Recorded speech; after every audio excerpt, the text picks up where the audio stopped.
Hi, I'm economist Max, and today, alongside economist David, we're going to talk about the different types of inflation, mainly focusing on demand pull inflation and how this impacts foreign exchange rates, impacting both the appreciating and depreciating currency and vice versa.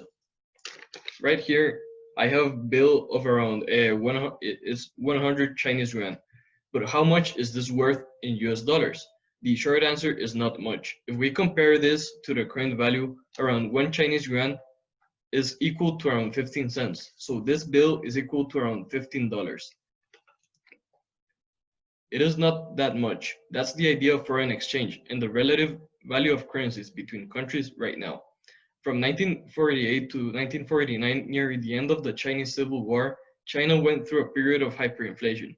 In 1947, the highest denomination bill was around 50,000 yuan.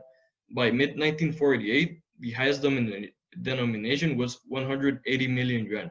Meanwhile, the highest denomination issued by a regional bank was 6 billion yuan, which was issued by the Xinjiang Provincial Bank in 1949.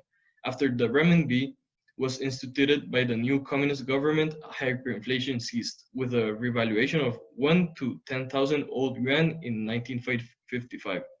To comprehend how fast prices were going up, the reason for this was because the government was printing new money to pay for public works and that public services, so that China just making brand new money, and history has shown that this has always led to hyperinflation. Besides this, there's other two causes of inflation, which are these. Uh, Cost plus inflation is when the aggregate supply shifts to the left, causing the price level to go up, uh, increasing the price of key resources using the production of many products. So if the price of oil or steel or some other key resource goes up, then the aggregate supply shifts to the left and the price level goes up. And the demand pull inflation is when the aggregate demand shifts to the right, causing price levels to go up. This is the idea that people are buying more and more goods, but since there's only so many goods produced, it's going to increase the price of those goods. If more people want something and they can't get it, well, they're going to start bidding up the price, causing inflation. And this is the idea of too much money chasing too few goods. And this is demand pull inflation.